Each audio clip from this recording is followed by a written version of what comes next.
சர்ச்சுக்கு வந்திருக்கீங்க, காணிக்கை செலுத்த போகிறீங்க. இப்போ நம்மலாம் எப்படி காணிக்கை செலுத்துகிறோம்? 2 பக்கெட் இருக்குது. இது தசம பாகம், இது எதுக்கு? மிஷின் காணிக்க, இது வந்து பில்டிங் ஃபண்டுக்கு, இது போர் பீப்புளுக்கு. அப்படி போட்டு போயிடுறோமே.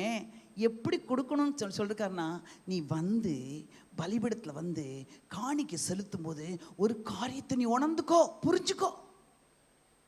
அப்படியே உணர்வில்லாத இருதயமா நீ காணிக்கை செலுத்தக்கூடாது. நமக்கு கற்றுக் கொடுக்குற பாடங்கள் கற்றுக்கொள்வோம் பிரியமானவர்களே. காணிக்கை செலுத்த வரும்போது நீ எதை உன் மனைவி நினைவுகூறுன்னு சொல்லலை, உன் சகோதரன் பேரில் உனக்கு ஒரு குறை இருந்தா, என் தம்பி, என் அண்ணன், இல்லை எங்கள் அக்கா, என் தங்கச்சி இப்படி பண்ணிட்டான்னு உனக்கு நினைவு கூறணும். அப்படிதான் காணிக்கை செலுத்தணும். அல்லாட்ட உன் காணிக்கை வேண்டாம். நீ காணிக்கை கொடுக்காட்டா பரவாயில்ல, ஐஸ்வர்ய சம்பனர். அதான் ஆண்ட சொல்ல, உன் பணம் எனக்கு முக்கியம் இல்லை, உன் அட்டிடியூட் மாறணும், உன்னோட கேரக்டர் மாறணும். நீ எவ்வளோ பயபக்தியாக காணிக்கை செலுத்தணும். காணிக்கை செலுத்துறது யாருக்கு செலுத்துற? பெரிய உன்னதமான தேவனுக்கு செலுத்தும் போது எப்படி செலுத்தணும் தெரியுமா? நீ குறைவுள்ளவனா செலுத்துறோம். என் மனவாட்டி எப்படி தெரியுமா இருக்கணும்?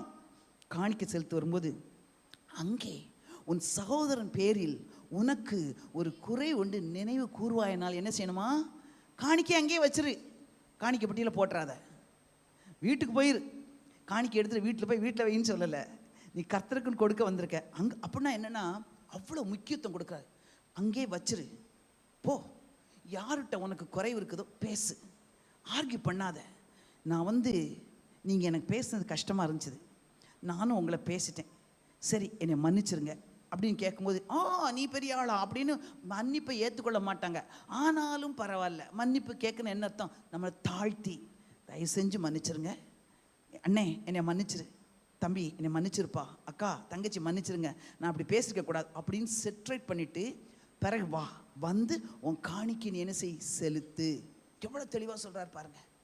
அப்போ நம்ம